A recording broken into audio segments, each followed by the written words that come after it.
Yo, another day, another fire ass stream with your boy Scotty, man. Today is a fire day. I got topics lined up. You feel me? I'm gonna talk about Angel Reese and her complaints. The situation with Caitlin Clark. We're gonna talk about Bow Wow and Busta Rhymes finally opening their mouth for Diddy and shit. Pause. Pause, bro. And the Kendrick Lamar versus SZA interview. You feel me? I got opinions on all that shit. So we're gonna start off with Angel Reese. And basically what Angel Reese situation is she's complaining about how much money she makes as a WNBA player. Right? And yeah, we just gonna listen to what she say and then I'll give y'all my opinion. Them bills, baby. I just hope y'all know the WNBA don't pay my bills at all. I don't even think that pays one of my bills. Literally, I think I like my rent for where I stay at. Let me do the math real quick. It might cover that. Yeah, It covers that. It definitely covers that. What is my? I don't even know my salary. 74. Okay. Times. Here, I'll do it. Yeah. I don't even know my salary. Does it? Let me see. You don't even. Yo, I'm living beyond my means. It's like. Bro, she just said it. I was gonna save my opinion for later, but that's what the fuck the issue is. Basically, she's gonna complain about the fact that she makes, I think, $8,000 a month or some shit, and like what her bills is, and the fact that she can't like support herself off the WNBA. You did what I'm. Let me just let it go. No, my rent is more than that. It's 8,000. I'm living beyond my means, like y'all think, babe. If y'all thought, it's like, let me see. I don't even know my salary for WNBA. A thing. Do that even pay my car note? Yeah, I think it pays your car note. Yeah, I ain't doing it. That thing. Pays the bills. He ain't pays them bills, baby. Angel Reese claims her WNBA salary doesn't even pay her rent, which is roughly $8K a month, and that she's getting most of her money from engagement she gets from people hating on her. Hating pays them bills, baby. The WNBA don't pay my bills, right? So let's just ballpark it then. She said her salary is 75,000, and a salary means a year. You feel me? So we're gonna divide that by 12 months, and that's how much she makes. That's basically how much she will make a month. $6,250. $6,250 a month. So yeah, if her rent is $8,000, there's no way that she can pay her rent with just the WNBA money. You feel me? And is that her fault? No, that's not her fault. Um, honestly, the truth is, and I'm gonna say it, the truth is nobody watches the WNBA. Let me say that one more motherfucking time. Nobody watches the WNBA. I spelt it out so motherfuckers can see that. Right?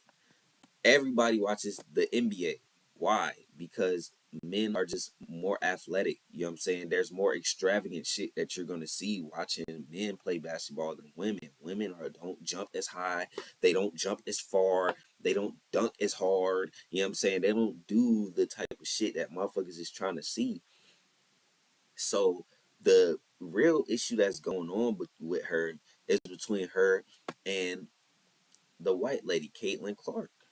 You feel me? And Caitlin Clark is basically like the white poster. She's like the poster girl for the WNBA. Even though Angel Reese is obviously better than her, she is the poster for the WNBA simply because she's a white girl. You know what I'm saying?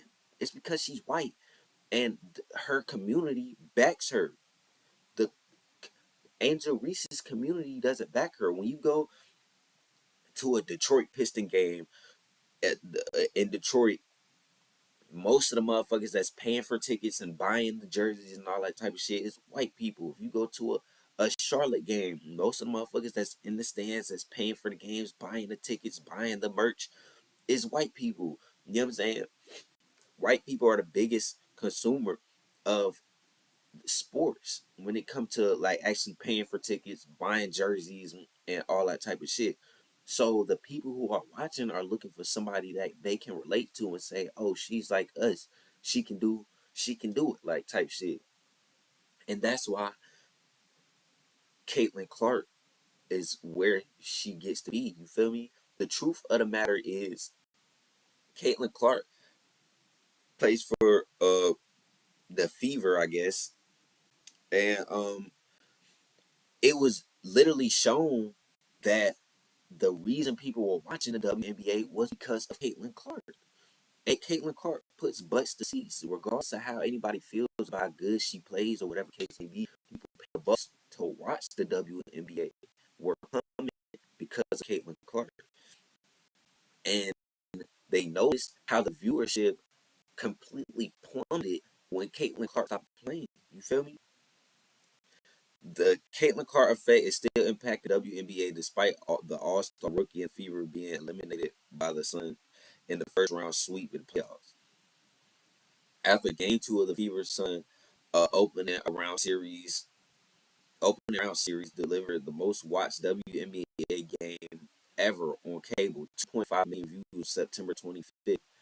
The league brought in less viewership at the start of the semifinals.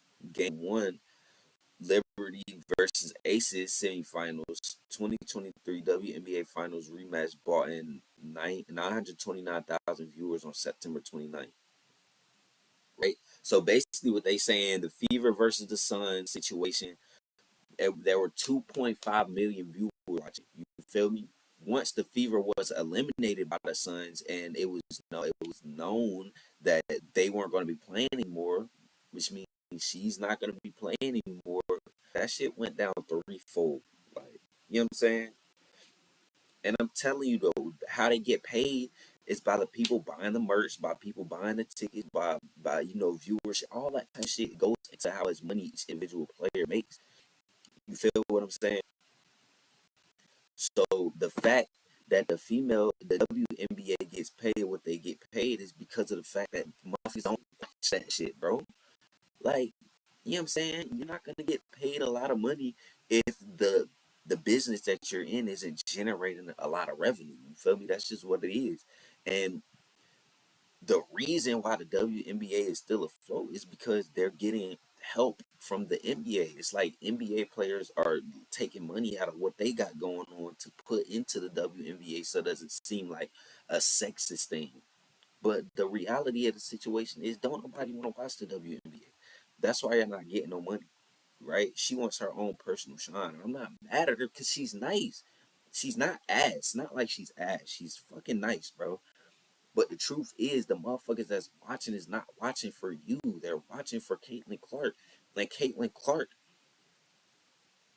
being that people are watching for her and putting eyes on the WNBA and helping the whole industry as a whole, there should be some type of like sit back, like, okay, this shit bigger than me. If we want to get paid how we feel like we deserve to get paid, we need people watching. So we need to stop bullying people like Clayton Clark and, like, you know what I'm saying, just, ride the wave until shit switch. You feel me? But motherfuckers can't. Motherfuckers don't see bigger pictures. Motherfuckers want right then, right now. She don't even make enough to pay her rent. You feel me? Me personally, if I made $6,000 a month, I wouldn't live in a house that costs $8,000 a month. That just mathematically, it just don't make no sense. You feel me? And then you hear that type of stuff, and it's like, how can you feel sorry for that? You know you living beyond your means. You just said it. I ain't even have to say it. So that's what it is, man. She needs to go get her a fucking 1 bedroom apartment for 1,500 with a nice kitchen, a nice living room, a room for herself, maybe even a guest room that she can set up for whatever. But yeah, living in a place that's $8,000 a month, knowing damn well you make 6,000 is weird to me. But you know, that's what she do. So we off that, man. That's how I feel about the Angel Reese situation. I feel like don't nobody watch it, man. Y'all, the business doesn't generate enough revenue if you get paid what you feel like you deserve to get paid. You feel me? And that's just what it is, man. Like, you know what I'm saying? Y'all gotta get people engaged in the shit. And this is how you do it. This type of basketball you watch. This type of WNBA we trying to get into, man. You wanna sell out a show? Gotta do it. I'm sorry, lady. You gotta understand your gifts and your weaknesses, man, and you gotta use it to your advantage. You feel me? There's a point in time where we was trying to figure out where where the fuck is all Diddy homies at? Like when Diddy first was going through what he was going through, everybody was quiet. Nobody saying nothing. And we was just like, yo, where's all the people that used to be around him? All the niggas that Diddy put on and whatever the case may be. And won't nobody saying nothing. Understandably, because nobody wanted to associate themselves with this shit and say, oh, he's innocent, and then other stuff come out that make him look guilty. And I get that. You just fall back. You show love from a distance. Like, bro, I can't attach myself to that because I don't know what you got going on. Cool, that makes sense, bro. So what I'm trying to figure out is why wait till all this type of shit came out about, bro. That's undeniable. This shit out about him now at this point that you just can't even just ignore at this point. It's like, why now do y'all feel comfortable to open your mouth and say some shit? Because now it's making y'all look weird. It's making y'all look weird. It would have been different if y'all was on some Stevie J shit before all the extra shit came out and you was just riding with your boy and shit. You was like, yo, this my man. I'm not about to listen to everybody talking crazy about him. I ain't never seen that shit. Woo woo woo woo. Now, once the video of Cassie came out, him beating Cassie, like, you know what I'm saying? After the nigga done said he's never done no shit like that before, then the video came out showing that he did some shit like that. There shouldn't been nobody trying to defend him at that point because now it's shown that he doesn't have a history of being honest about the situation. So let's see what the fuck this nigga got to say now about the shit. He's like the gatekeeper to the game, to the point to where what weekend just passed? Like BT Award weekend, it didn't like the past two. They just didn't feel right because there was no motion, there was no parties. I'm talking about him as the artist, the person, Yeah, right? How monumental and how important he was to the culture. Because 100%. I said, Jermaine, there's no parties every year. Dude he had the fest, and you feel it. It's like a hole. It's like, damn, we ain't going. He was just such a gatekeeper for him. The liquor in the clubs, like he was everything hip hop. And I get that, bro. Like I really get that. Cause at the end of the day, motherfuckers are not gonna deny what Bad Boy was for the hip hop industry. Like everything, everything was Bad Boy, bro. Like you know what I'm saying. From the liquor we drunk to the music, all that shit, bro. Like it was influence. It was definitely Diddy was a major influence, and everybody knew Diddy was the go-to guy for the hoes. If you want the hoes, you know who to go to. Diddy gonna have the hoes. He gonna have the drinks. He gonna have everything already ready when we get to the party. And motherfuckers knew that because it's businessmen and shit, it's politicians and shit that can't just pop up at Magic City and be trying to turn up and have a good time because they have reputations to keep up. You feel me? So Diddy was the confidant, if you would like to say, when it came to that type of stuff where they knew very powerful and important people could go relax, turn up, and have a good time without the scrutiny of the publicity. You dig what I'm saying? And I get that. And that's honestly what I believe. I believe what's going on when it comes to those type of parties. When it comes to those type of parties, I believe everybody who was going, they knew what they was getting into. They knew it was drugs there. They knew it was bitches there. They knew it was prostitutes. They knew all that shit was going on. And you feel me? That's what everybody wanted. And they used Diddy to get it. And then once they didn't want Diddy anymore, or didn't need Diddy anymore, they threw him under the bus. You feel me? But yeah, Bow Wow just sound weird. Like just saying it because there's so much stuff that's coming out about the parties. Like, you know what I'm saying? Even There's Busta been Rhymes so ass be much talking going about it. on in the music industry and the headlines pertaining to Diddy. How closely are you paying attention to his case, the allegations, and the things that are coming forward with him? I don't pay attention to none of it. I just kind of like to pay attention to the truth. When that time manifests, then, we'll speak about this, hopefully when that time comes. As far as I'm concerned, I don't really like to speak on situations that I'm not well versed in, and that's not really my situation. You know what I'm saying? But I wish the best for everyone involved. God bless everyone involved. And, I think that we should all kind of be a little more mindful of how much we speak on other things when it's as sensitive as this. And it's incredibly sensitive. It's extremely sensitive, and I think that people don't keep in mind the effect of what their opinion can have. And I think it's really, really important that we reserve our opinions until we understand what the undisputed truth is, because an opinion can detrimentally affect someone short-term and long-term. And I just, from my own learning experiences and being through, none of us are exempt from going through challenges and obstacles and trials and tribulations, some are way more intense and extreme than others. But I think at the end of the day, as we go through these things, we learn from them, and we also got to learn how to help people get through them. And that's the angle in life that I like to approach things from, because I know if any times before, like, it got a little out of control. But a lot of the times when people are going through things, you got to respect the space and the privacy that they need to process how they're going to deal with the things that they're going through. Well, thank you. Yes, do you, sir? Thank like you so the little much. pop of color going on here, Thank you. and the serious valuables you're rocking as well. I did not know you were a Yo, that nigga Busta Rhymes is a sussy ass nigga. I don't give a fuck what nobody say. Nigga, I don't even know he played Venom. I ain't even know that. I knew that. Anyway, the only thing I'm gonna say about what Busta Rhymes said, bro, is the fact he talking about need to give space for the sensitivity of the situation, and I get that too, bro. Cause a lot of motherfuckers don't really know what's really going on. Like when it comes to Diddy's situation, right?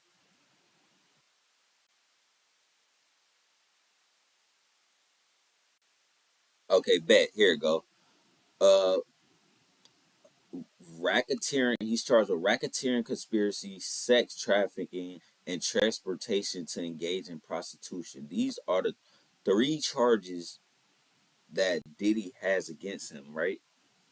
Basically, when it comes to his situation, they say that there's 50 victims and or witnesses, and they word it so smoothly to, play with people. They say 40 victims and or witnesses. And as far as we're concerned, right now, as far as what we see right now, the only victim is Cassie. They're using everything that happened in the Cassie lawsuit as evidence against him that he's a part of some type of racketeering conspiracy of sex trafficking and transporting to engage in prostitution.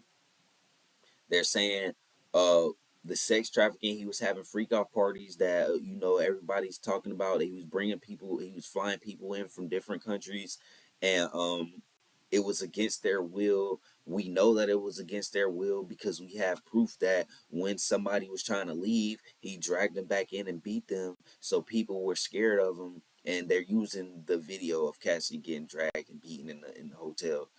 They're talking about the fact that he was violent and that people were scared, and they're using the fact that Kid Cudi's car blew up. That was also in the Cassie lawsuit. You feel me? Like, I'm pretty sure their major witness in this case that who's gonna speak out against Diddy is gonna be Cassie. You feel me? Whatever happened to Cassie is gonna be the determining factor of what happens to this guy. As far as right now, like right now, there's no charges against him involving any kids or any minors. As far as right now goes, you know what I'm saying? There's a lot of stuff coming out. There's a lot of stuff being put in the media that's making it seem like he was fucking kids and shit like that. But as far as we know right now, he's not charged with any of that. So but he's also not charged with those guns that they found in his shit with the defaced serial numbers and shit. So who knows what if they're like hanging that over his head, like, oh, you might get away with this. We're going bow smack you with the goddamn unregistered ghost guns, nigga. So yeah, everything's just weird, bro. And like people do need to hold their opinions because it's too late now for y'all to speak out against Diddy. We done seen too much shit. At this point, anything that a motherfucker say about Diddy, we like, shit, it could be true. Shit, we just don't know, bro. So everybody, shut the fuck up, straight up, except me. I'm gonna keep talking shit. All right, now let's get on this nigga. This like the main shit, bro. Cause I'm gonna have to read this shit. This the type of fucked up shit that Kendrick Lamar do. He's trying to play with niggas.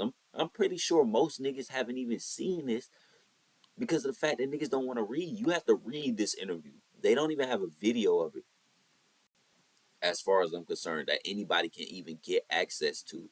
You feel me? But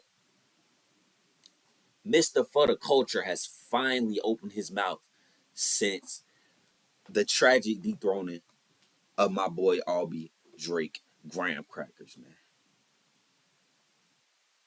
I'm not gonna lie, when it came to this shit, the only thing that's undeniable is that the Not Like Us killed everything. The Not Like Us song was a bop that everybody could dance to. It was played in all the clubs, it was overplayed everywhere, and it was undeniable that that was the song of the year of his. It's the biggest diss track in history. You know what I'm saying? He made history with that song for sure. My personal opinion is what Drake say. What the fuck is this? A 20v1, nigga? Bro, my nigga Drake was smoking everybody track for track, back to back. He wasn't dropping no bullshit. Kendrick Lamar, bro, I don't give a fuck what nobody say. Kendrick Lamar is literally a hype beast. He gets the views that he gets off of hype.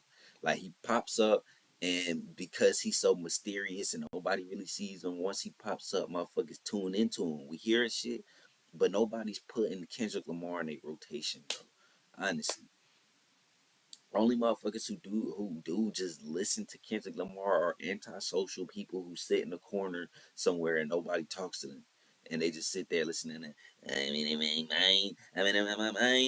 that weird shit that Kendrick Lamar do with that weird ass fucking voice. But anyway, he finally came out and Kendrick Lamar is a big advocate for the culture, us, fist power, you feel me?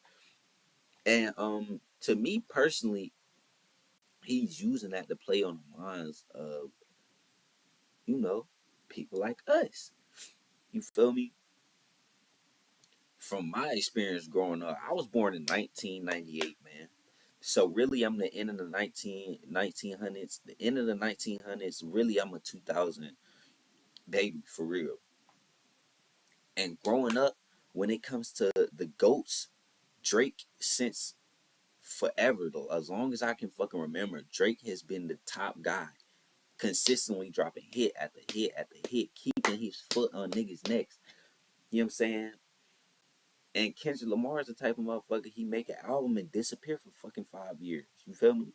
So really, truly, honestly, it's not like motherfuckers have a connection to Kendrick like how we do when it comes to Drake. When it comes to Drake, you can go song for song all day long with just songs you know word for word. Motherfucker, most niggas can't do that shit with Kendrick Lamar. You feel me? But Kendrick, yeah, he was an advocate for he's a huge advocate for the blacks. You know what I'm saying? He was, kneeling with Colin Kaepernick and all that type of shit. Just like fucking Jay-Z. Like Jay-Z is the type of motherfucker who will say, hey, we need to stick together and goddamn hold it down for us. And then as soon as it benefit him, he's gonna sell whatever the fuck we've been doing to the white man. You feel me? He's a capitalist at his finest. And we can't deny that about Jay-Z. He's a great businessman. Whatever. But these niggas is not for the culture. Finally, Kendrick Lamar has decided to sit down and have an interview, and he does it with some fucking dude named Harper Bazaar, for some guy named Harper Bazaar, and then he does the interview with SZA. You feel me? Which is the blackest thing that's going on right now. But we don't even have a video. I have to literally sit here and read transcripts for you guys to really understand. But it's only a couple things that I really wanted to talk about in this bitch. But as we reading this, you're gonna see how they coded. It's gonna start off saying, SZA and Kendrick Lamar, and then it's gonna start saying S and KL for who's speaking. So SZA starts it off like this, man. We shot a movie last night. I've never shot a movie before, so I was freaking out. It's a lot of being scared to be by myself. I'm either gonna pretend it never happened or not show up to the premiere. I met Cat Williams on set. He told me I was mentally ill, like as a compliment. He was like, I believe you might have some mental. And I was like, illness? And he was like, yes. He said, oh, welcome. I want to ask you about your mental health. Do you feel you suffer from mental illness or experience it ever? Or do you just feel like you're in a multitude of feelings and you're not putting a label on it? I grew up with that term. I was hearing it when I was 5, 6 years old. So you identify with it, but not as it. My whole thing is it's all experience. I say some shit on record and I identify with a moment, and then I don't identify with it anymore. That makes sense. It's like you just saying what the fuck you say for the song or for the moment, and then once that song is out, it's like you back to your normal routine. Whatever. It's giving self therapy. I think I can't stand this shit. It's giving self therapy. Like, come on, bro. Just the interview you sit down for, bro. I think it's going to. I think it's going back to my inner child, right? I was trying to understand myself, trying to find people I could relate to, how to identify myself outside of myself. It sounds crazy to a lot of people. I really can't see myself outside of myself, outside of my body. When I do that, I have no judgment towards it. It's too many eyes on me to not remove myself. That shit's scary to anybody else. Are you scared? No, because I've learned that I can identify with my performances on stage. I can't hold my true whole identity to that person who's on stage. Because if I did, that means I would judge every moment, every time I fuck up a lyric, every time I'm off key. It's too much to deal with. So I have to have a distance between the performer and the person I close my eyes and look at, the ceiling with. Whatever, man. What the fuck? What are you talking about, Drake, man? Okay, here we go. Can I ask you? She's about to ask him about fucking not like us. Can I ask you a hyper masculine question? You can also tell me to shut the fuck up. What does not like us mean to you? Not like us. Not like us is the energy of who I am, the type of man I represent. Now, if you identify with the man that I represent, break that down for me. This man has morals. He has values. He believes in something. He stands on something. He's not pandering. He's a man who can. He's not pandering. We're going to get on that in a second because he's definitely a panderer. Fuck it. Just remember that line right there. He's a man who can recognize his mistakes and not be afraid to share his mistakes and can dig deep down into fear-based ideologies or experiences to be able to express them without feeling like he's less of a man. If I'm thinking of not like us, I'm thinking me and whoever identifies with that. Shit, my bad. Now I can say something else in that realm, or you want me to get away from that. Can I ask you something? Is it me? No. See, he's scary ass. He's scared as fuck. No, it's more like I thought it was really interesting that there was any consensus at all that you might be an angry individual. For me, I don't find that any energy that comes from you comes from an angry place. All right, I just want to speak on this. What he said, not like us means. You feel me? Um, I believe not like us was to describe the fact that he believes Drake to not really be from the culture. He believes Drake is a mostly white Jewish kid who was given a fucking care package by Lucian Grains to be the guy. You feel me? And with that backing by the most powerful dude in the music industry, he was able to slither throughout the culture and gain the notoriety that he has off the backs of, the features that he's had and things of that nature. And Kendrick Lamar feels like he's 100% the culture. He's black. He's still on that rapidy hip hop, shit, and he hasn't switched to maybe what we like now, like the modern day like type music. He's still Kendrick. And I respect that. I ain't tripping about that. He still gets his just due, or whatever the case may be. But he try to make it seem like this is some super deep shit. I don't feel like it really is. I feel like he thinks he's all the way black and Drake is white, and he's using that. He used that to be his picking points. When it came to the Not Like Us song, the only thing he was really getting on Drake about was the fact that Drake, he called him a colonizer and a pedophile. Those are the two things that he was using to get at Drake: a colonizer and a pedophile. The colonizer part is subjective. Anybody can make their opinion about if they feel like he was using people for his own personal gain, or the fact that it was a mutual exchange. Because it's not like Drake was picking up people who were nobodies all the time. Like he was, you know, Drake starting off, he was getting features with motherfuckers who was up there as well.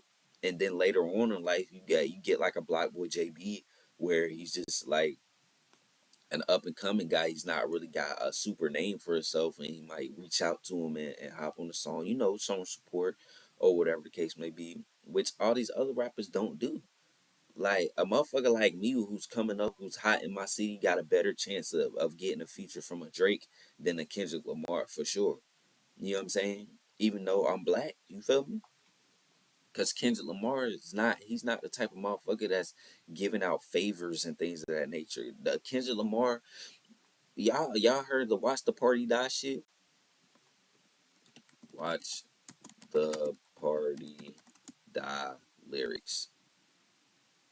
Let's go to Genius, man. I think it's time to watch the party die. This shit done got too weak to apologize. Man, get this the fuck out the way, man. It's different. Get them whacked and disqualified. We even kill the killers because they turn the whole village. We start over. It's really that time. Why reason with these niggas if they can't see the future first? We argue with these clowns if the circus is well at work. Just walk that man down. That'll do everyone a solid. It's love, but tough love sometimes gotta result in violence. If you parade in gluttony, without giving the truth to the youth, the graveyards tell us what casket to choose. The party, they party more than bitches. Tell me what are you working for? They glorify scamming. You get chipped over this credit card. Like basically, this song is about drill rappers, pill poppers, people who promoting, fucking thoughts and partying and things of that nature and gang culture and how about you? Blah, blah, blah, blah. It's about those type of niggas. He's saying all these type of niggas need to die. You need to kill them off.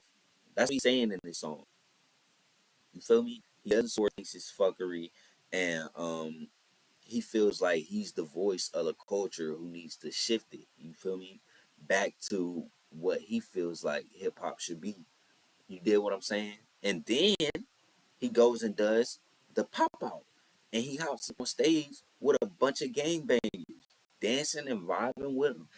Dancing and vibing with him. Everybody used to what they got going on to support him. Say, yo, we West Coast, we back in Kendrick, straight up. Nobody else, ain't nobody else. They was standing 10 toes behind Kendrick. And then once everything happened and transpired, Kendrick did what he did. He did what he do. He's standing on the side. He's standing over there, and then a motherfucking bus drive by and he's gone. That's Kendrick. He's the type of motherfucker that disappear when a drive by. You feel me? And you never hear from him again until he decides to pop out. All the people that supported him and held him down, West Coast over everything, Kendrick Lamar, the GOAT, everybody that was sucking that nigga dick, they're not getting any features from him. They're not getting any shout outs from him. They're not getting anything from him. He's gonna go back to his family and bask in the fruits of his labor. You feel me?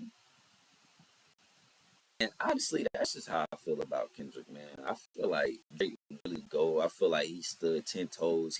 He had bars for all them niggas. He was killing 20 niggas at a time, bro. And then Kendrick Lamar came out with a bop. He played on the ignorance of TikTokers, social media users, and he understood all I gotta do is come out with a bop. They not like us. They not like us, and it's gonna take precedence over everything else that been going on. Drake was dropping fire back to back, back to back to back. You feel me? But yeah, anyway, man, that's just how I feel. That's my opinion on the shit, man. I hope y'all enjoyed this one.